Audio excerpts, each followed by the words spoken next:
마가복음 16장 14절에서 20절까지 말씀 우리 다 같이 한 목소리로 큰 목소리로 받들어 봉독하겠습니다. 시작. 그 후에 11 제자가 음식 먹을 때에 예수께서 그들에게 나타나사 그들의 믿음 없는 것과 마음이 완악한 것을 꾸짖으시니 이는 자기가 살아난 것을 본 자들의 말을 믿지 아니하밀러라. 또 이르시되 너희는 온 천하에 다니며 만민에게 복음을 전파하라. 믿고 세례를 받는 사람들은 구원을 얻을 것이요 믿지 않는 사람들은 정죄를 받으리라. 믿는 자들에게는 이런 표적이 따르니 곧 그들이 내 이름으로 귀신을 쫓아내며 새 방언을 말하며 뱀을 집어 올리며 무슨 독을 마실지라도 해를 받지 아니하며 병든 사람에게 손을 얹은 즉 나으리라 하시더라. 주 예수께서 말씀을 마치신 후에 하늘로 올려지사 하나님 우편에 앉으시니라. 제자들이 나가 두루 전파할세 주께서 함께 역사하사 그 따르는 표적으로 말씀을 확실히 증언하시니라. 아멘. 할렐루야.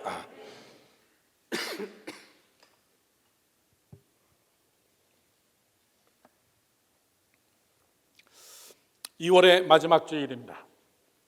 2월 한 달 동안 2월 둘째 주일날에 우리 열방교회 창립 21주년을 지나면서 저는 항상 2월 달에는 교회론에 대하여서 여러분께 여러 측면에서 말씀을 드립니다. 다시 말씀드리지만 교회관이 무너지면 여러분의 믿음이 자라지가 않습니다. 교회는 내 집입니다. 그래서 이 교회 속에서 내 믿음이 어떻게 커야 되는 것인가? 믿음이 교회가 교회답지 않으면 성도들의 믿음은 무조건 안 자랍니다. 교회가 교회답지 못하면 성도들은 여러분 계속 병듭니다. 또한 교회가 교회다운데 내가 교회관이 없을 때는 내가 병들기 시작합니다. 교회관은 굉장히 그래서 중요합니다. 오늘 네 번째 설교입니다. 교회가 교회되게 네 번째 마지막 결론입니다. 목적이 이끄는 교회입니다. 다 같이 시작. 목적이 이끄는 교회. 여러분들에게 한번 물어보겠습니다. 예배 시간이니까 대답은 못 하시겠지만 한번 생각해 보십시오. 인생이 뒤틀리고 왜 이렇게 자꾸 틀어질까? 하는 일마다 왜 이렇게 틀어질까? 비즈니스가, 또 삶이, 가정이, 자녀들이, 부부관계가, 또 비즈니스의 물질의 문제가, 세상사가 왜 꼬이고 뒤틀리는가? 그 이유가 여러분 뭐라고 생각합니까? 그 이유는 대개 둘 중에 하나입니다. 두 개 다인 사람도 있습니다. 인간관계와 돈입니다. 성도들의 모든 기도의 제목은 거의 인간관계 아니면 거의 물질의 문제입니다. 내 자식과의 관계, 사랑하는 남편과 아내와의 관계, 아니면 직장 동료와의 관계, 인간관계가 참 힘듭니다. 두 번째는 돈이라는 문제입니다. 이 두 가지가 우리에게 굉장히 무거운 여러분의 뒤틀리는 문제들입니다. 그런데 원인은 그게 아닙니다. 그거는 수면 위에 떠오른 눈에 보이는 문제일 뿐입니다. 인간관계와 돈의 문제가 왜 이렇게 꼬이나? 사실 그 저변에 깔려있는 진짜 요인이 무엇인가? 왜 이렇게 인간관계가 꼬일까? 왜 사람들과 갈등이 생기나? 왜 이렇게 돈이 안 모아지고 힘들까? 그거는 결과론적인 것이고 더 근본적인 요인이 뭐냐라고 할 때는 오늘 여러분 잘 들으시기 바랍니다. 목적과 수단이 뒤바뀌어 버리면 인생 꼬이기 시작합니다. 목적과 수단이 뒤바뀌어 버리면 그때부터 참 어려워지는 겁니다. 이 말이 여러분 무슨 말입니까? 우리 모두는 다 미국에서 살고 있는, 특별히 전 세계에서 제일 힘들고 각박하고 물가가 세고 소위 말하는 뉴욕 사람들만 가지고 있는 욕인지 칭찬인지 모르는 뉴요커라는 거. 우리는 아시안의 소수민족 마이너리티가 메이저리티하고 같이 함께 살려니까 이게 쉽지가 않습니다. 그래도 우리는 나름대로 미국에 올 때는 다 여러분들 우리 모두는 다 아메리칸 드림을 가지고 왔습니다. 그래 이민 가자 나름대로 꿈이 있었습니다. 그래 이민 가서 좀 힘들지만 참고 아메리칸 드림을 이뤄내자. 그게 다 있었기 때문에 우리는 여기 왔습니다. 그게 우리의 목적이었습니다. 우리의 비전이었습니다. 그런데 목적은, 그 목적을 이루는 것은 혼자 이루지 못합니다. 목적은 수단이 있어야 됩니다. 방법이 있어야 됩니다. 그 수단과 방법이 뭐냐면 사람입니다. 그 수단과 방법이 뭐냐면 돈입니다. 인간관계와 돈이 목적을 이루어내는 여러분 하나의 수단입니다. 어쩔 수 없습니다. 그런데 이민의 아메리칸 드림을 가지고 왔는데 1년 지나고 2년, 3년, 4년이 가면서 점점 세월이 가면서 아메리칸 드림이 서서히 식기 시작하는 이유는 수단이 백업해 주지 못하기 때문에 그렇습니다. 돈이 안 따라줍니다. 사람들이 속색입니다. 이 문제에 봉착하다 보니까는 아메리칸 드림이라는 단어는 이제 우리 안에서 없어져 버리고 옛날의 추억일 뿐이고 배부른 이야기가 돼버리고 우리는 어디에 전념하기 시작하냐면 수단, 방법, 돈에 집중하게 돼버린 겁니다. 이거 매달마다 내야 될 것도 많고 먹고 살아야 될 것도 힘들고 아메리칸 드림이라는 단어를 꺼내가지고 그거를 묵상하고 생각하고 가슴이 벅찰 그런 삶의 여유가 없어져 버렸어요. 무슨 말입니까? 목적이 없어져 버리고 수단이만 그냥 늘어나기 시작한 거예요.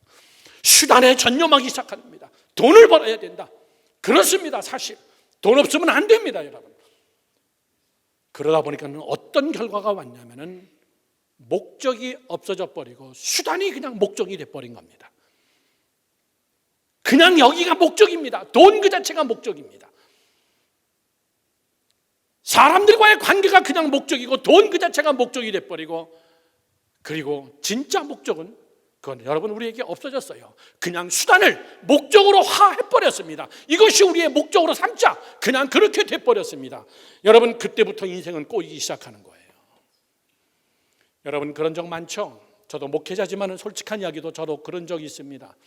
어느 날 사무실에 혼자 앉아 있거나 아니면 여러분 집에 들어와서 옷을 벗고 소파에 앉아서 이런 생각 한 번씩은 다 해봤죠. 이러려고 이민 왔나? 이러려고 이민 왔나? 절망과 낙담과 실패와 고난과 참 외로움이 올 때 우리도 모르는 사이에 스스로 나에게 던지는 한마디 질문도 아니고 여러분 그냥 나에게 하는 이야기입니다. 내가 이러려고 이민 왔나? 이게 한두 번이 아니에요. 내가 이러려고 목회했나? 내가 한국에서 이거보다 잘 살았는데 더 젊었고 더 좋은 집에서 내가 이러려고 왔나? 이게 무슨 말이냐면은 바로 그겁니다. 꿈은 어디 갔지? 그 얘기입니다. 내 비전은 어디 갔지? 내가 믿음 생활을 잘해야 되겠다는 그 꿈은 다 어디 갔지? 그리고 사람에게 시달리고 돈에 시달리다 보니까는 우리도 모르는 사이에 늘 나에게 하는 말이 돼버렸습니다. 내가 이러려고 이민 왔나? 사랑하는 성도 여러분들, 저는 오늘 그 이야기를 하려고 합니다. 교회가 교회되는 것이 뭐냐? 성도 여러분 한 사람 한 사람은 다 교회입니다. 너희 안에 하나님이 거하시는 하나님의 성전임이 모르느냐 그 얘기입니다. 그 교회인 사람 한 사람들이 모여서 공동체의 열방교회라는 교회를 우리는 이루었습니다. 우리가 아무리 힘들어도 반드시 잊어서 안 되는 것은 뭐냐면 목적입니다. 목적이 여러분 희미해지기 시작하면은 내가 그냥 하는 게 목적이 돼버리는 겁니다. 생각하면서 살지 않으면은 사는 대로 그냥 생각해버리는 겁니다. 목적이 우리의 마음에, 우리의 머리에서 없어지기 시작하면은 목적이 없기 때문에 내가 하는 것을 그냥 무조건 목적으로 삼아버리는 겁니다. 그때부터 인생은 꼬이기 시작해지는 거예요. 저는 오늘 여러분들에게 교회가 교회되는 게 뭐냐? 목적이 이끄는 교회, 목적이 이끄는 나의 라이프가 뭐냐? 마지막 결론입니다. 시리즈의 설교의 결론이에요. 저는 여러분께 두 가지로 말씀을 드리고자 합니다. 반드시 여러분 묵상하시기 바랍니다. 첫 번째입니다. 이렇게 하셔야 됩니다. 이렇게 살아야 됩니다. 어떻게 해서 우리가 여러분 이 뉴욕 땅까지 왔는데요, 여기서 잔뼈가 굵었고 여기서 우리가 많은 세월을 우리가 투자했는데 이렇게 끝낼 수는 없다고 얘기해요. 중요한 사실이 뭡니까? 우리는 예수 믿는 사람이에요. 이것에 대하여서 성경은 뭐라고 이야기하고 있나? 이것에 대하여서 성경은 뭐라고 얘기하고 있나? 첫 번째입니다. 내 자신의 목적과 수단을 분명히 하라. 웬 순결서약식? 내 자신의 목적과 수단을 분명히 하라. 다 같이 시작. 내 자신의 목적과 수단을 분명히 하라. 저를 보세요. 여러분 지금 철학적인 이야기 하는 거 아닙니다. 인문학적인 이야기 하는 거 아니에요. 성경 이야기입니다. 여러분 한 사람의 목적과 수단을 분명하게 딱 세퍼레이트 해라 그 얘기입니다. 비빔밥이 되지 않게 하라 그 얘기예요. 저를 보세요. 여러분 철학적인 질문 같죠? 인생의 목적이 뭡니까? 인문학적인 질문 같죠? 인생의 목적이 뭡니까? 신앙생활의 목적은 뭔가요? 아메리칸 드림이 뭔가? 여러분이 가지고 있는 목적이 뭡니까? 그렇게 열심히 세븐데이 뛰는 여러분 그 이 목적이 뭡니까? 자식을 잘 키워야 되겠다는 그 목적이 뭡니까? 비즈니스가 잘 됐으면 좋겠다는 목적이 뭡니까 여러분? 결국은 저를 보시죠. 한 방향을 향해서 집중해서 가고 있습니다. 사람들마다 다 달라도 한 방향을 향해서 그 한 방향의 단어가 뭐냐면은 행복입니다. 행복. 우리 모두 다 행복하기 위해서. 예, 그렇습니다. 행복을 빼앗기면 사람은 여러분 완전히 인생이 막 구겨지기 시작합니다. 행복하고 싶어요. 행복은 인생이라는 그릇 속에 담고 싶은 것이 담겨질 때 사람은 행복해지는 겁니다. 가장 기본권인 의식주의의 문제가 해결돼야 인간의 기본적 행복이 됩니다. 그리고 인간이 인간으로 취급받는 인권이 보장돼야 사람은 행복해집니다. 기본적인 그릇 속에 담겨져야 될 행복의 기본적 요소들이 있습니다. 그런데 우리는 여전히 더 행복하고 싶습니다. 채워지고 싶은 것들이 많아요. 자, 여러분에게 물어봅시다. 행복이 이런 겁니다. 100만 불이 캐시로 있었으면 행복하겠다. 그래서 100만 불이 있는데 100만 불씩을 다 있는데 보니까 모든 사람이 다 100만 불이 있어요. 그럼 별로 행복하지 않습니다. 아니 뭐 이 사람 저 사람 다 보니까 다 100만 불이야. 최소한 나는 101만 불이 있어야 행복한 거예요. 그게 여러분 인간의 행복입니다. 다 건강합니다. 참 행복합니다. 아닙니다. 우리는 조금 더 유별나게 건강해야 행복합니다. 더 건강하고 싶어요. 남자들은 막 초콜릿 뽀글이 나오고 저도 옛날엔 그랬어요. 안 믿으셔도 괜찮습니다. 여자들은 뭐 정말 S라인이 나와야 되고 건강해도 조금 더 행복하고 싶은 겁니다. 여러분 장기적으로 중병과 싸우고 있는 자들에게 물어보십시오. 그 사람들은 S라인이고 초콜릿 볶고 있는 거 이런 거 중요하지 않아요. 병원만 안 갔으면 좋겠어요. 그들은 그게 행복입니다. 남들이 다 있는 것을 나도 가지고 있으면 별로 행복하지 못합니다. 내가 조금 쳐야 돼요. 100만 불을 다 가지고 있는데 나 혼자 99만 9천 불을 가지고 있다. 왠지 여러분 불행한 것 같아요. 나 혼자. 결국은 행복은 저를 보시죠. 상대성이다 그 얘기입니다. 인간적 행복은 상대성이더라 그 얘기예요. 성형수술하는 사람들을 보십시오. 거의 병적입니다. 이쁜데도 해요. 해야 될 사람은 절대 안 합니다. 견적이 대책이 없어요. 견적이. 근데 자칭 이쁘다고 생각하는 사람은 더 이쁘고 싶어서 하는 거예요. 그리고 또 하는 거예요. 거의 돈만 생기면 그냥 막 깎아대기 시작하는 겁니다. 그게 상대성이에요. 상대성. 성경이 우리에게 이야기해주는 목적이 뭐냐 그 얘기입니다. 진정한 목적이 뭐냐라고 얘기할 때 우리 성경으로 풀어가야죠. 목적과 수단을 분명히 해야 우리는 정말 행복하고 이 목적이 나를 끌고 가야 나는 정말 행복한 건데 그 목적이 뭐냐 우리 다 아는 성경 구절입니다.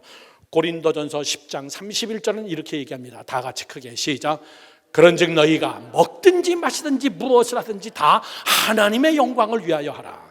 하나님의 영광을 위하여 하라. 시작. 하나님의 영광을 위하여 하라. 여러분 이 말씀 우리 다 알아요. 어떻게 살고 싶습니까? 하나님의 영광을 위해서. 비즈니스 하나님의 영광을 위해서. 우리 열방교회 하나님의 영광을 위해서. 다 알아요. 대답 잘합니다. 그런데 우리는 이상한 행동을 하고 있다는 사실이에요. 저것이 목적인 줄 알면서도 목적이 아닌 이상한 행동을 하기 때문에 우리의 인생이 꼬이기 시작하는 겁니다. 정반대를 하고 있어요. 그거를 예수님은 성경으로 또 날카롭게 이렇게 지적하고 있습니다. 요한복음 12장 43절 말씀에 이렇게 써 있습니다. 그들은 사람의 영광을 하나님의 영광보다 더 사랑하였더라. 이거예요. 영광은 영광인데 사람들의 영광을 하나님의 영광보다 더 사랑하였더라.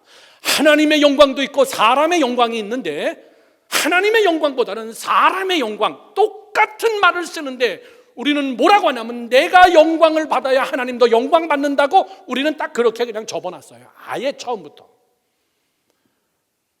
내가 잘못되면 하나님도 여러분 영화롭지 않다라고 우리는 그냥 생각해버리는 겁니다. 사람의 영광을 하나님의 영광보다 더 사랑하였더라 그 얘기예요. 이거 여러분 백지장 한 장 차이입니다. 목적과 수단이 뒤바뀐 겁니다. 저를 보십시오. 하나님의 영광, 하나님이 우리의 목적입니다. 무조건 아멘 하십시오. 하나님의 영광이 우리의 목적이에요. 그러면 우리는 뭡니까? 나는 뭡니까? 나는 수단이란 말이에요. 하나님의 영광을 위한 나는 도구라는 겁니다. 하나님의 영광을 위한 나는 수단이라는 거예요. 수단은 그냥 쓰기만 하면 되는 겁니다. 버림받을 수도 있습니다. 자, 여기 여러분 컵이 있습니다. 제가 이 컵을 100년, 200년 쓸 것 같습니까? 약하기 때문에 조금 있으면 떨어뜨릴 수도 있어요. 깨집니다. 너무나 많이 닦아가지고 스크래치가 나가지고 더 이상 닦아지지 않을 정도로 더러울 때가 있습니다. 그러면 안 써요. 한계가 있습니다. 여러분 종이컵은요 몇 번 쓰는 겁니까? 우리 교인들은 닦아서 쓰는군요. 그 종이컵을 닦아가지고 햇빛에 말려가지고 계속 쓰나 봐요. 말 그대로 일회용이에요. 일회용 종이컵이에요. 그 종이컵은 만들 때 목적과 기간은 일회용입니다. 여러분 엑스파이어 데이가 모든 물건은 다 있어요. 여러분들도 우리가 여기다가 바코드만 안 붙였다 뿐이지 여러분들도 엑스파이어 데이가 다 있습니다. 없는 것처럼 살고 있기 때문에 그래요. 안 써있기 때문에 그래요. 하나님이 태어날 때 우리의 엉덩이나 어디다가 이렇게 좀 붙여가지고 엑스파이어 데이를 딱 붙여주시면 사람 거룩하게 삽니다. 여러분 굉장히 여러분 홀리하게 삽니다. 그럴 것 같습니까? 초조와 불안으로 다 죽어버립니다. 엑스파이어 데이가 점점 오기 시작하면요 더 일찍 죽어요. 더 일찍 죽습니다. 왜? 어차피 그때 죽을 건데 뭐. 사람 두려움과 공포 속에 하나님은 그거를 알게 하지 않았습니다. 여러분 잘 들으십시오. 제가 여러분께 오늘 말씀드리고 싶은 핵심은 그겁니다. 목적과 수단이 뒤바뀌지 않게 하라고 얘기해요. 목적을 이루는 수단이 사람입니다. 나를 통하여서 하나님의 영광이 드러나야 되지 하나님의 영광 자리에 내가 앉아버리고 내가 목적이 돼버린 겁니다. 내가 목적이 돼버리고 하나님이 수단이 돼버렸어요. 하나님은 나를 도와주시는 분이셔야 됩니다. 하나님은 나를 영화롭게 해야 됩니다. 하나님은 나를 영광스럽게 해야 됩니다. 내가 잘 나가게 해야 됩니다. 예수 믿지 않는 사람보다 최소한 내가 엄청난 축복을 받아야 됩니다. 그것 때문에 사람은 혼란에 오기 시작하는 거예요. 인생이 꼬이기 시작하는 겁니다. 목적의 자리에 내가 앉아버렸어요. 하나님은 어디가 있냐면 수단의 자리에 가 있습니다. 아니라고 우리가 얘기해요. 아닙니다. 나는 하나님의 영광을 위해서입니다. 여러분 정말 하나님의 영광을 위해서라면 반드시 이래야 됩니다. 기도 응답이 되지 않아도 나는 수단일 뿐이에요. I'm okay. 나 그것 때문에 뭐라 그러지 않는다 그 얘기예요. 그것 때문에 내 인생이 실패했고 내가 뭐 예수를 잘못 믿고 나 그렇게 생각하지 않는다 그 얘기입니다. 건강해도 목적은 하나님입니다. 내가 좀 병들었어도 내가 뭔가 죄를 진 건가? 하나님이 내 기도를 응답 안 하는 건가? 내가 채찍받고 있는 것인가? 내가 비즈니스를 열심히 해도 여러분 돈이 좀 내게 안 들어와도 내가 뭐가 문제 있는 사람 아닌가? 그렇게 이해하지 않습니다. 하나님 가난한 데는 가난한 대로 하나님 쓰시고 부할 때는 부한 대로 쓰시고 목적은 오직 하나님에게 있습니다. 시편 기자의 이야기처럼 여호와여 나의 소망은 주께 있나이다. 여호와여 나의 소망은 주께 있나이다. 여러분, 마귀가 쓰는 방법 중에 제일 교모하고 무서운 방법이 목적과 수단을 싹 바꿔놓는 겁니다. 그러면 사람은 미쳐버려요. 우리를 목적의 자리에 앉혀놓고 하나님을 수단의 자리에 앉혀버립니다. 네가 영화로워야 된다. 네가 잘 돼야 된다.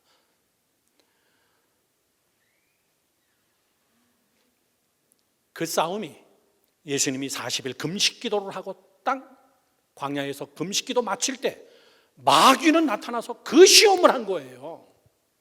예수님에게 40일 금식했으니 얼마나 배고프겠습니까? 인간의 몸으로 오셨는데 거기다가 돌을 딱 주면서 이거 가지고 떡 만들어 먹으라 그 얘기예요.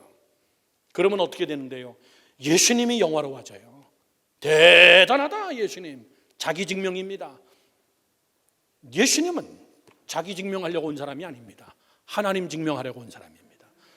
하나님의 뜻이 이 땅에 이루어지게 하기 위하여서 나는 십자가에 죽어도 하나님의 영광이 드러나고 하나님의 목적, 나를 이 땅에 보내신 하나님의 목적이 드러나는 게 제일 중요한 포인트인데 마귀는 자꾸 내가 드러나라 그 얘기입니다. 내가 목적이 돼야 된다. 무슨 하나님의 뜻이냐? 내가 드러나야 사람이 보고 사람이 봐야 너를 믿지 않겠느냐? 예수님은 이야기합니다. 사람이 떡으로만 살 게 아니라 하나님의 말씀으로 사는 거다. 무슨 말입니까? 말씀이 목적이지 떡이 목적이 아니다 그 얘기예요. 떡은 수단이다라는 겁니다. 수단. 이 수단 가지고 내가 이 수단을 이용해서 내가 그 영광을 가로채고 사람의 영광이 하나님의 영광보다 더 되게 하는 마귀의 오묘한 방법입니다. 거기에 많은 성도들이 그렇게 빠졌습니다. 기도가 그렇게 빠졌어요. 기도가 내가 목적입니다. 나에게 포커스가 맞춰져 있습니다. 하나님은 무조건 수단이 되셔야 됩니다. 많은 시간 기도하지만은 마귀는 그 기도하는 우리를 바라보면서 굉장히 기뻐합니다. 그래서 예수님은 기도문을 가르칩니다. 하나님의 뜻이 이루어지기를 원합니다. 하나님의 뜻이 이루어지기를 원합니다. 마귀는 예수님을 데리고 성전 꼭대기에 올라가서 뛰어내리라고 합니다. 뛰어내리면은 너가 정말 하나님의 아들이거든 이거 증명하는 겁니다. 자꾸 하늘의 천군 천사들이 너를 섣불리 받아주지 않겠느냐? 그러면 너가 증명되지 않느냐 얘기해요. 예수님은 얘기합니다. 주 너희 아버지 하나님을 시험하지 마라. 하나님은 시험의 대상이 아니다. 왜 뛰어내려? 그냥 층계로 걸어 내려오면 되잖아요. 층계로 걸어 내려오는 거하고 뛰어내리는 거 가지고 하나님을 증명하자고 합니까? 결국은 자기 증명이에요. 돌 갖고 떡을 만들어 먹을 바에는 왜 그걸 하고 있습니까? 시장 가서 떡 사다 먹으면 돼요. 그렇게 해야 될 아무 이유가 없고 목적이 없는데 그걸로 자기 증명. 제일 무서운 게 자기 증명이에요. 교회가 왜 시끄러운 줄 아십니까? 성도들이 왜 시험 드는 줄 아십니까? 자기 증명 때문에 그렇습니다. 수단의 자리가 자꾸 목적의 자리가 돼버립니다. 교회가 부흥할 수 있다면, 교회가 될 수 있다면 내가 좀 무시당하고 내가 좀 어려워도 나는 수단일 뿐입니다. 내가 일회용으로 쓰임받든 두세 번 쓰임받든 아니면 오래 쓰임받든. 바울은 고린도 후서 전서에서도 그런 얘기합니다. 어떤 그릇은 종지기로, 어떤 그릇은 뚝배기로, 어떤 그릇은 냉면 그릇으로, 어떤 그릇은 여러분 목욕하는 큰 대야로 쓰는 목적이 다 다르다. 우리는 거기에 아멘할 뿐이고 빚으시는 분은 하나님이시다. 믿으시면 아멘 하십시오. 사랑하는 성도 여러분들, 목적과 수단이 대단히 여러분 아주 정말 대단히 딱 마음에 정립되어 있는 성경의 인물이 있습니다. 여러분 그렇게 기도하셔야 돼요. 그게 정말 하나님의 축복입니다. 그게 누구냐면은 메삭, 사드락, 아벳느고입니다. 다니엘의 세 친구. 뭐라고 이야기합니까? 그 유명한 그리 아니하실지라도. 다 같이 시작. 그리 아니하실지라도. 하나님 그리 아니하실지라도. 왕이 자기의 신상을 멋있게 만들어 놓고 백성들을 다 절하라고 하는 겁니다. 우상 숭배를 하기 위한 계획적인 모략이었습니다. 다니엘과 그의 세 친구는 거기에 넘어가지 않습니다. 이거는 우상 숭배입니다. 나는 그렇게 할 수 없습니다. 나의 목적은 하나님에게 있기 때문에 목적을 나에게 두고 내 신변의 안정과 나의 출세를 위하여서 내가 넙죽절을 할 수가 없습니다. 나는 하나님을 섬기는 도구일 뿐입니다. 내가 오늘 불무덤 속에 들어가서 소위 말하는 용광로에 들어가서 오늘 내가 죄가 되더라도 여기까지 내가 사는 게 하나님의 뜻인가 보죠. 그러나 나는 확신합니다. 하나님이 나를 건져주실 줄로 나는 믿습니다. 그 다음에 이야기해요. 그리 아니하실지라도 나는 수단일 뿐이지 꼭 그렇게 돼야만이 하나님이 증명되는 건 아닙니다. 내가 저기 가서 정말 저 뜨거운 불 속에서 내가 잿더미가 돼도 여전히 하나님은 하나님이십니다. 믿으시면 아멘. 하나님이 마음이 진짜 짠한 겁니다. 어떻게 저런 고백을 할 수 있을까? 아브라함은 자기 아들 이삭을 모리아 산에다가 바치면서 하나님이 바치라고 했기 때문에, 나의 믿음의 대상이신 하나님이 하라는 대로 했기 때문에, 나는 그분이 목적이기, 나는 수단이기 때문에 죽이라면 죽이는 수밖에 없는 겁니다. 그때 하나님의 역사가 나타나지고 하나님이 그때 얘기합니다. 내가 나를 진짜 사랑하는 줄 내가 이제 알았다. 우리는 순간순간 목적과 수단이 막 휘딱휘딱 뒤집혀 버립니다. 교회 오면은 하나님이 목적이고 끝나면은 여러분 내가 목적입니다. 기도할 때도 내가 목적일 때가 너무나 많아요. 저는 여러분께 당부합니다. 정말 여러분, 우리가 예수 잘 믿는 게 뭔데요? 목적이 나를 끌고 가는 건데 뭔데요? 또 한 인물이 있습니다. 하박국이라는 선지자입니다. 하박국은 이렇게 얘기합니다. 여호와여, 비록 무화과 나뭇잎이 마르고 외양간에 송아지가 없고 포도나무에 감람 열매가 없고 아무 결과가 내 손에 잡히지 않아도 목적은 변함이 없습니다. 나는 여호와로 인하여 기뻐합니다. 믿으시면 아멘. 나는 그냥 도구일 뿐이에요. 하나님, 나는 그냥 수단일 뿐입니다. 하나님이 포도원에 열매를 주지 않냐고, 하나님이 감람나무 열매 맺지 않냐고, 외양간에 송아지가 아무거 없는 것도 하나님 내가 어떻게 하겠습니까? 그것도 하나님의 주권이고 하나님의 은혜밖에는 없는 건데, 우리 주 예수 그리스도의 은혜밖에는 없는 건데, 내가 그것 때문에 목적의 자리에 들어가거나 목적이 흔들리지 않습니다. 여러분, 저는 그런 믿음이 여러분에게 있기를 주님의 이름으로 축원합니다. 축원합니다. 바울은 로마에서 정말 비참하게 로마의 변두리 지역 산 꼭대기에 올라가서 목을 참수형으로 잘라가지고 그 머리가 뭐라 그러더라, 몇 번을 튀었습니다. 덩덩덩덩 튀면서 저 밑에까지 머리가 굴러갔어요. 그 굴러간 자리가 피가 행건합니다. 지금도 로마에 바울이 죽었던 참수형 당한 거기는 이상하죠. 거기는 땅이 빨갛습니다. 그 지역만 땅이 빨개요. 가이드들은 그렇게 얘기합니다. 바울의 피가 그때부터 지금까지 아직 그대로 있는 거다. 모르겠습니다. anyway, 그게 중요한 게 아니에요. 우리는 거기서 이런 질문합니다. 왜 하나님은 이렇게 하시나? 왜 하나님은 이렇게 하시나? 교수형을 집행하려던 사람들을 그 자리에서 급살맞게 심장마비로 다 죽여버리면 얼마나 멋있어요. 우리는 사실 그런 거 원하거든요. 그런 역전성을 원하거든요. 그런데 하나님은 바울을 어디까지 쓰냐면 이미 하나님이 알려줬어요. 로마를 가야 된다. 넌 로마에서 죽는 것이다. 엑스파이어 데이가 다 됐다는 걸 자기가 압니다. 나는 도구이기 때문에 머리가 잘려져 죽든 병들어서 죽든 어떤 모양으로 죽든 나는 하나님의 손에 붙잡힌 수단이기 때문에, 방법과 도구이기 때문에 어떤 모양으로 죽든 그건 상관없다는 거예요.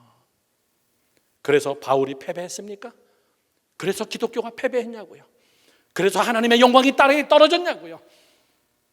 아닙니다.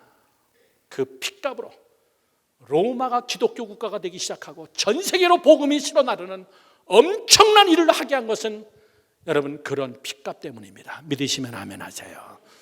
여러분의 생각을 내려놓으세요. 여러분의 방법을 내려놓으십시오. 따라하십시오. 나는 도구일 뿐입니다. 시작. 나는 도구일 뿐입니다. 하나님은 나의 목적이십니다. 두 번째입니다. 두 번째는 교회의 목적과 수단을 분명히 하라, 그 얘기입니다. 한 사람 한 사람이 다 교회고 성도 여러분 한 사람 한 사람이 하나님의 목적과 수단이 무엇인지를 구별한다면 모인 우리 공동체가, 교회가, 열방교회가 무엇이 목적이고 무엇이 수단인지를 알아야 된다 그 얘기입니다. 교회의 목적은 무엇일까요? 교회의 목적은 무엇일까요? 교회는 무엇 때문에 존재해야 될까요? 사도행전에 분명히 이렇게 써 있습니다. 다 같이 함께 보겠습니다. 사도행전 2장 37절에서 42절까지의 말씀입니다.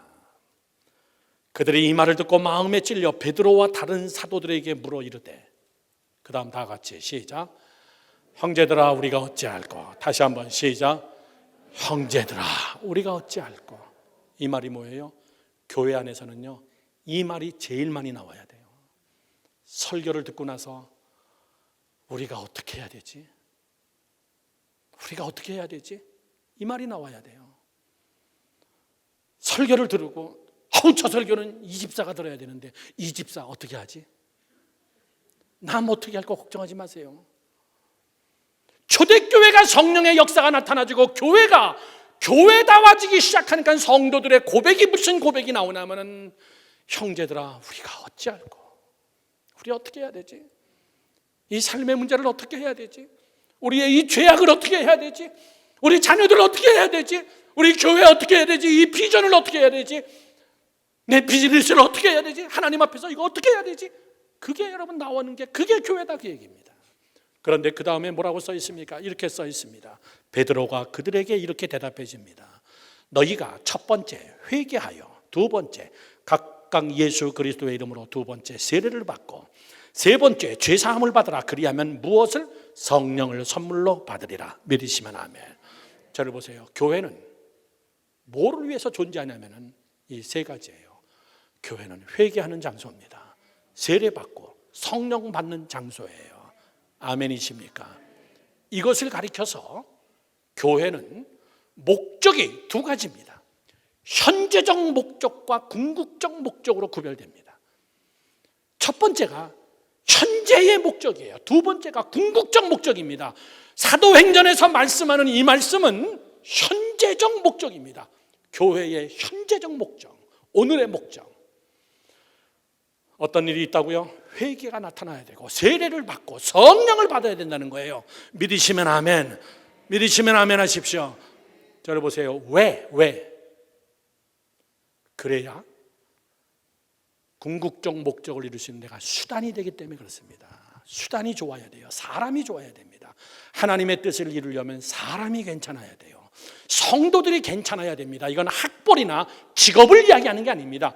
그가 회개하고 거듭나서 예수의 이름으로 하나님의 사람이 되고 그가 성령을 체험했느냐 그 얘기예요. 그게 현재적 교회의 목적입니다. 멤버십을 이야기하는 게 아니에요. 그러면 저것이 전부 다입니까? 아닙니다. 사도행전 2장 42절 말씀에 가면 이렇게 써 있습니다. 성령을 받은 그들이 네 번째 사도의 가르침을 받아, 다섯 번째 서로 교제하고 떡을 떼며, 마지막 여섯 번째 기도하기를 힘쓰니라. 믿으시면 아멘. 저게 교회의 존재 목적입니다. 오늘의 목적이에요. 저를 보시죠. 한 사람 한 사람이 목적과 수단이 분명하여 하나님에게 소망을 두고 하나님에게 도구가 된 수단인 우리 사람들이 모여서 우리는 뭘 해야 되냐라고 얘기할 때는 우리는 어떻게 해야 되지? 우리는 어떻게 해야 되지? 회개하고 세례받고 성령의 충만함을 받아서, 그리고 그 다음에 말씀처럼 가르침을 받아, 목회자의 말씀의 가르침을 받아 말씀으로 매일매일 가르침을 받아 실력을 향상하며, 그 다음에 교제하고 떡을 떼며, 이게 무슨 말이죠? 사랑하며, 마지막으로 기도하기에 전혀 힘쓰니라. 믿으시면 아멘. 현재적 교회의 목적. 사랑하는 성도 여러분들, 그런데 두 번째 궁극적 목적이 없으면 교회는 현재적 교회의 목적 때문에 교회는 망해버립니다. 반드시 교회는 타락합니다. 성도는 다시 여러분 타락합니다. 현재적 목적에 머물러 있고 궁극적 목적을 향하여 가지 않으면 교회는 여러분 망하게 되어 있습니다. 타락하게 되어 있습니다. 여기에 묶이면 싸움이 나고 편갈르기와 당짓기가 되고, 성령의 은사를 받은 사람들이 네 은사가 크냐 내 은사가 크냐, 고린도 교회 같이 은사 가지고 여러분 싸움을 하고,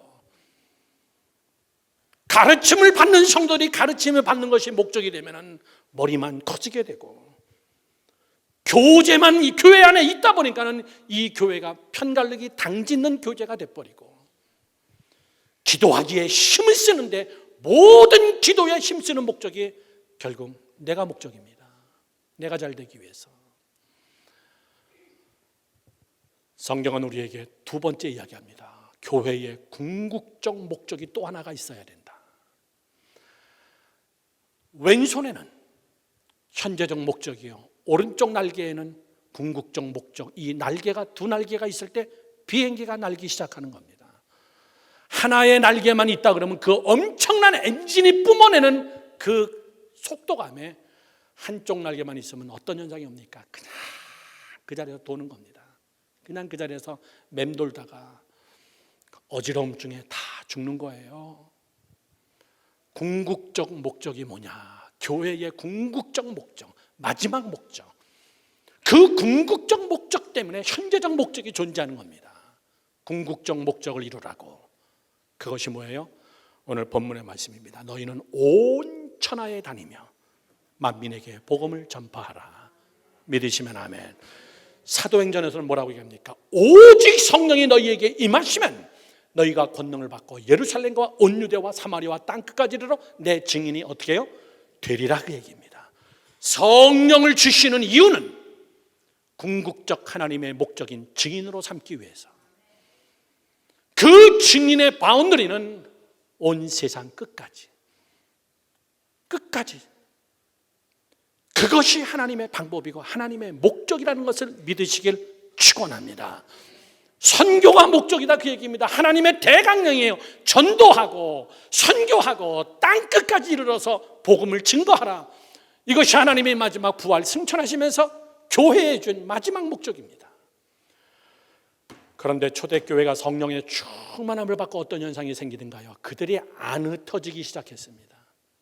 모여서 떡을 떼고 재산을 공유하고 공동체 생활을 시작하고, 예수님이 한 번도 그렇게 가르친 적 없어요. 너희들 재산 다 갖고 와가지고 서로 교제해, 이런 얘기 한 적 한 번도 없습니다. 예수님은 제자들에게 뭐라 하면 흩어져라 그 얘기예요.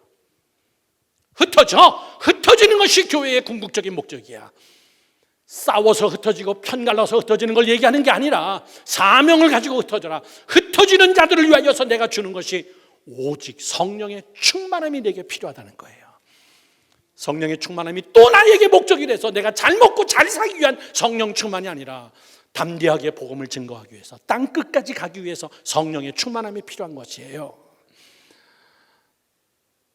초대교회 교인들이 성령이 충만하고 흩어지지 않으니까는 하나님이 반강제적으로 일으킨 사건이 로마의 대화재 사건입니다. 초대교인들에게 화재의 모든 것을 다 덮어 씌워버리고, 네로 황제의 우울증, 정신증, 이런 분열증의 증세가 결국은 로마 황제가 로마 전체를 불질러버리고 그 모든 죄의 대가를 다 초대교인에게 돌려버린 겁니다. 또라이 같은 네로 때문에 그랬을까요? 하나님의 시나리오입니다. 초대교회 교인들이 흩어지질 않으니까, 지들끼리만 뭉쳐있으니까, 자기들끼리만 사랑하니까, 교회가 확산이 안 되니까 하나님은 엄청나게 무서운 방법, 초대교회의 대핍박으로 그들을 확 다 흩어버렸습니다. 어디까지요? 사도행전 8장에 그들이 온 유대와 사마리아의 땅끝까지 그들이 도망갔더라, 이렇게 써 있습니다. 하나님은 우리를 흩어요. 방송 설교로 나가고 LA 있는 분들도 많이 들으시지만은 이건 뭐 팩트입니다. 사실 그 자체입니다. 오해 없기를 바랍니다. 대학원 시절에 제가 LA에서 제일 큰 교회 동양 선교교회를 방문했습니다. 키푸드보다 더 큰 슈퍼마켓을 교회가 구입해가지고 지붕이 낮죠. 그 교회를, 그 키푸드를 전부 다 털어가지고 거기다가 본당을 했습니다. 일명 세상 사람들은 슈퍼마켓 교회라 그랬습니다. 지금으로부터 30여 년 전 굉장한 교회였습니다. 동양성교교회는 엄청난 교회였습니다. 그런데 그들에게 선교, 구제, 나눔, 지교회 설립 이런 것이 없다 보니까 하나님이 반강제적으로 흩기 시작했습니다. 교회가 막 분열되기 시작했어요. 찢어지기 시작했습니다. 그 교회를 통하여서 지금 만들어진 교회가 6개입니다. 그런데 참 감사한 것은 6개 교회가 다시 그만한 교회로 다 커갔다는 사실이에요. 다 그만한 교회로. 성결교단이기 때문에 제가 잘 압니다. 겉으로 볼 때는 교인들의 싸움이었고 겉으로 볼 때는 분열이었지만 하나님의 방법은 그들을 흩트리는 방법이었습니다. 2,000명 모이는 교회가 쪼개지면 1,000명 1,000명 돼야 되는데 2,000명 모이는 교회가 쪼가지고 2,000명 2,000명이 됐으니까요. 다시 또 여기서 그 교회에서 또다시 분열이 생겨서 그들이 1,000명 1,000명 또 갈라졌는데 이들이 다시 또 흩어져서 2,000명 2,000명이 된 겁니다. 때로는 하나님은 핍박을 통해서 우리를 흩어버릴 때가 있습니다. 고난을 통해서 우리를 흩어버릴 때가 있습니다. 목적을 성취하지 않기 때문에. 두 번째, 궁극적 목적입니다. 사랑하는 성도 여러분들, 저는 오늘 설교의 마지막 결론을 맺으려고 합니다. 사도 바울이 열심히 목회하며 초청을 받습니다. 안디옥 교회에서 사도 바울과 바나바를 보냅니다. 예루살렘에 있는 사도들이, 제자들이 안디옥으로 피신가고 도망간 초대교회 교인들이 엄청난 성령의 역사 속에서 부흥된다라는 얘기를 듣고 우리에게 지도자가 없습니다. 그래서 젊은 바울과 바나바를 안디옥 교회로 파송을 합니다. 안디옥 교회 가서 바울과 바나바는 정말 기가 막히게 목회했습니다. 얼마나 바울이 똑똑합니까? 신학적으로 얼마나 체계가 잡히냐입니까? 얼마나 열심히는 열정파입니까? 안디옥 교회가 막 부흥하기 시작했어요. 하나님은 그때 성령의 역사 속에서 하나님께서는 말씀하십니다. 바울아, 바나바와 같이 함께 너가 선교 가야 되지 않겠느냐? 네가 선교사로 나가야 되지 않겠느냐? 어저께 교회에서 자면서 마지막 설교 결론을 맺으면서 야, 이건 내 얘기구나. 하나님, 내가 이 교회를 개척하고 21년 동안 산전수전 다 걷고 여기까지 왔는데 정말 우리 교회 좋은 교회고 너가 이 교회 창립 목사라면 네가 1호 선교사가 돼야 되지 않겠느냐. 맨날 여기서 사람들 보내고 돈 보내는 일만 하지 말고 네가 직접 가서 사도 바울이 그렇게 했듯이 너도 이 교회를 떠나서 너도 선교의 길을 가야 되지 않겠느냐. 너도 이 교회의 역사에 남은 1호 선교사 내가 바울을 안디옥에서 파송한 것처럼 안 목사 너도 그렇게 해야 되지 않겠느냐. 저는 설교 결론 맺으면서 이건 내 이야기구나. 내가 해야 될 일이로구나.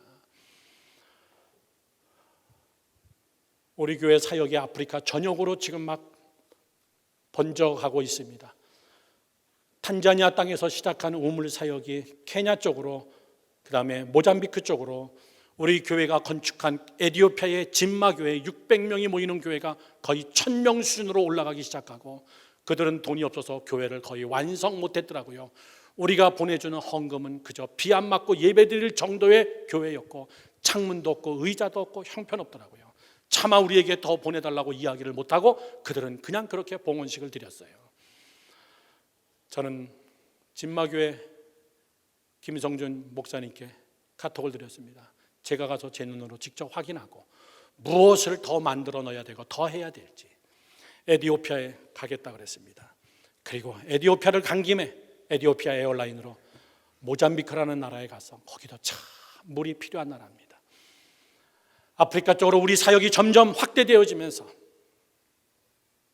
모잠비크의 바로 윗동네에 있는 우간다, 소말리아, 차드 난민들 사는, 아프리카의 최고의 난민들이 사는, 지금 거의 전 세계에 7천만 명의 난민들이 살고 있는 이 문제들, 저는 우연찮게 이번 주간에 난민들의 실상을 제가 보도를 통해서 제가 연구를 하면서 보게 됐습니다.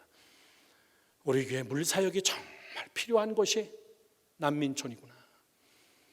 저는 전 세계에 있는 선교사님들에게 메일을 띄우고 힐링 보이스로 제 페이스북으로 그리고 선교사님들을 찾기를 원합니다. 난민촌 사역하시는 선교사님 있으면 저에게 연락을 주세요. 여러분의 카톡에도 다 갔을 겁니다. 이번 한 주간 선교사님들하고 카톡으로 주고받는 게 일주일을 보냈습니다. 난민 선교하시는 선교사님들을 만나가지고 함께 대화를 나누는데 한국에 계신 어느 선교사님이 저에게 5월 27일부터 29일까지 독일의 프랑크푸르트에서 난민 사역만 하는 한국 선교사님 전체가 모여가지고 페르시아 난민을 위한 컨퍼런스가 있는데 저를 초청해 주더라고요. 목사님 꼭 오십시오. 이번 한 주간 하나님께서 하시는 일들을 저는 보면서 5월 달에 제가 가도록 하겠습니다. 9월 달에 네팔에서 인도네시아에서 현지 목회자 200명을 위한 수련회 가겠습니다. 10월 달에 다시 네팔에서 선교사님들 225명 또 수련회 가겠습니다. 사랑하는 성도 여러분들, 저는 우리 열방교회가 안디옥과 같은 교회가 되기를 주님의 이름으로 축원합니다. 리더자를 파송하고 주의종을 파송하고 저는 선교사가 되고 싶어요. 열방교회 파송의 1호 선교사가 되고 싶습니다. 왜? 그렇게 사도 바울이 그렇게 했기 때문에, 사도 바울이 그 길을 걸어갔기 때문에, 목적이 이끄는 교회이기 때문에 우리가 매일같이 설교 시간에 초대교회로 돌아가자, 토대교회로 돌아가자라고 하면서 여전히 교회는 교회 세력을 넓히는 거에 정신이 없습니다. 저는 우리 열방교회가 목적이 이끄는 초대교회가 되기를 주님의 이름으로 축원합니다. 3가지만 따라하십시오. 오늘의 결론입니다. 목적이 분명하면 수단은 하나님이 채우신다. 시작. 목적이 분명하면 수단은 하나님이 채우십니다. 수단이 뭡니까? 성도들이 여러분 방법입니다. 돈이 수단입니다. 목적이 분명하면 하나님은 그 목적을 보시고 내가 나에게 포커스를 맞췄구나, 내 열방교회가 나에게 포커스를 맞췄구나, 그러면 수단도 하나님이 책임지셔서 채워주시는 하나님이심을 저는 믿습니다. 2번째 따라하십시오. 선교하는 교회는 망하지 않는다. 시작. 왜? 그것이 하나님의 궁극적인 목적이기 때문에. 궁극적인 포커스를 맞췄는데 하나님이 망하게 하겠느냐 그 얘기입니다. 우리 열방교회 실력 있는 교회입니다. 저는 자부합니다. 마지막 3번째입니다. 따라하십시오. 선교하는 성도들은 절대 가난하지 않다. 시작. 선교하는 성도들은 절대 가난하지 않다는 겁니다. 왜? 목적이 하나님에게 있기 때문에. 나는 목적이 자기에게 포커스를 맞춰주고 하나님을 수단으로 이용하는 자치고, 여러분 자식 때까지 그 복이 가는 건 저는 거의 본 적이 없습니다. 여러분 목적을 맞추세요. 목적이 이끄는 여러분 한 사람 한 사람이 교회, 목적이 이끄는 우리 열방교회. 저는 우리 열방교회가 안디옥 같은 교회로서 하나님 앞에 크게 쓰임받는 교회가 되기를 주님의 이름으로 축원합니다. 축원합니다. 기도하겠습니다.